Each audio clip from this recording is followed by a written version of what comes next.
এরকম সুন্দর একটা চিকেন ভেজিটেবল রোল যদি তোমরা বাসায় বানাতে পারো তাহলে বাইরে থেকে কিনে আনার কোনো প্রয়োজন নেই। আর এভাবে সহজ উপায়ে রেসিপি পাওয়ার জন্য আমার পেজটাকে অবশ্যই তোমরা ফলো করে পাশে থাকবে এরকম নতুন নতুন ভিডিও পাওয়ার জন্য। তো চলো তোমাদের সাথে শেয়ার করি কিভাবে এই ভেজিটেবল রোলটা বানালাম। তো এটা বানানোর জন্য প্রথমে আমি পাতাকপি আর গাজর কুচি কুচি করে কেটে নিয়েছি। তোমরা চাইলে এই জায়গায় আলুও ইউজ করতে পারো।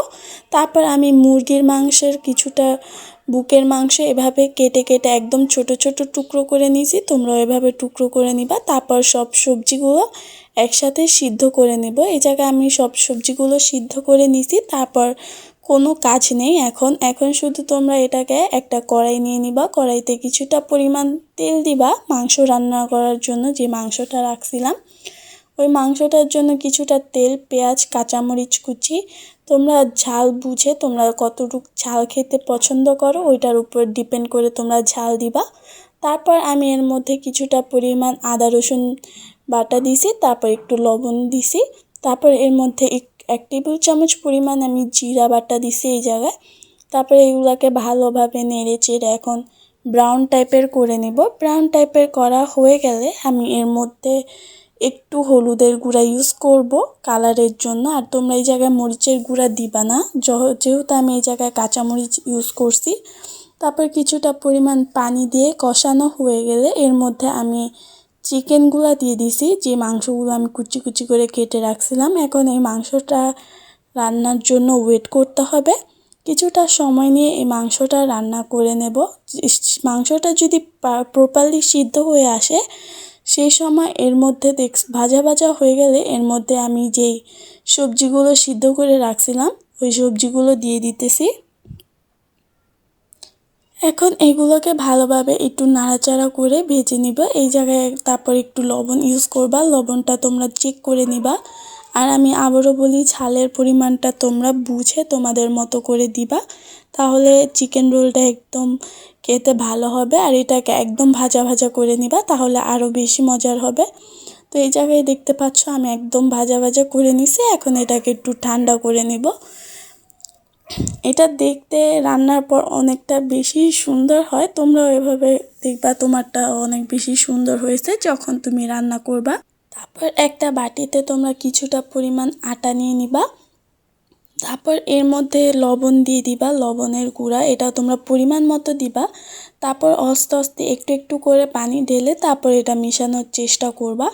আর এটা মেশানোর সময় তোমাদের এটা অবশ্যই মনে রাখতে হবে যেন এই আটাগুলা জমাট বেঁধে না থাকে। জমাট বেঁধে থাকলে তুমি যেই রুটিটা বানাবা ওইটা একদম প্রপারলি হবে না। তার জন্য আমি এটা একটু একটু করে পানি দিতেছি আর এটা মিশিয়ে নিতেছি। তো তোমরাও ঠিক এভাবেই মিশিয়ে নিবা। আর এর মধ্যে লবণের যে পরিমাণটা ওইটা তোমরা পারফেক্ট রাখার চেষ্টা করবা।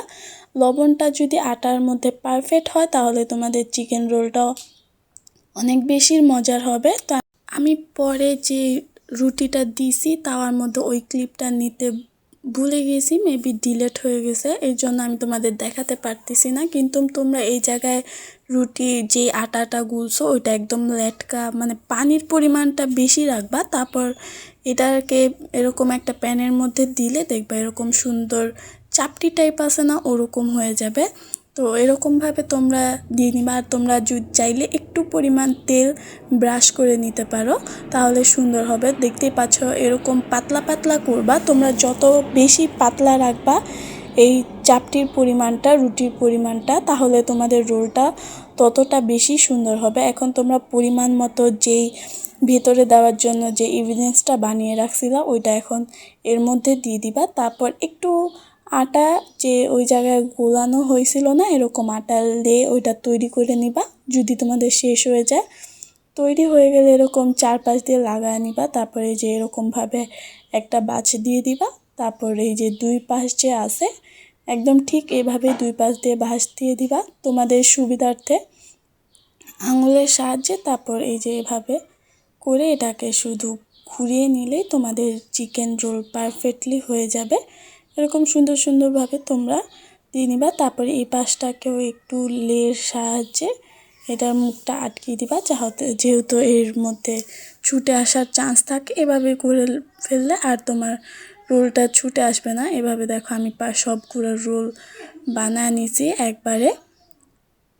তারপর এভাবে সবগুলো রোল বানানো হয়ে গেলে দেখো কতটা সুন্দর হয়েছে, একদম পারফেক্ট হয়েছে। তারপর একটা ডিম নিয়ে নিবা, ডিমটা এটার মধ্যে গুলিয়ে নিবা। গোলানোর পর এর মধ্যে যে আমরা রোলগুলো বানায় রাখছিলাম, এখন এগুলাকে একটু উল্টে পাল্টে নিয়ে এখন একদম ডুবা তেলে ফ্রাই করে নিব। হালকা ব্রাউন গোল্ডেন টাইপ করে এটাকে উল্টে পাল্টে ভেজে নিলেই আমাদের চিকেন রোল একদম পারফেক্টলি রেডি হয়ে যাবে। তো দেখো এই যে কতটা পারফেক্ট হয়েছে আমাদের চিকেন রোলগুলো, আর দেখতেও মাশাআল্লাহ কতটা বেশি সুন্দর হয়েছে। তো চলো তোমাদের একটা রোল ভিতর থেকে আমি ভেঙে দেখাইতাছি কতটা বেশি সুন্দর। মাশাআল্লাহ বলতে ভুলবা না অবশ্যই। আর এরকম একটা পারফেক্ট ইজি টাইপে যে তোমাদের শিখালাম, এর জন্য আমার পেজটাকে অবশ্যই তোমরা ফলো করে রাখবা এরকম সুন্দর সুন্দর রেসিপি পাওয়ার জন্য। আলহামদুলিল্লাহ, হয়তো তোমাদের এই চিকেন রেসিপিটা অনেক বেশি ভালো লাগছে। আর এরকমভাবে এবার ইফতারে ট্রাই করার জন্য অবশ্যই ট্রাই করবা, ভুলবা না এটা ট্রাই করতে।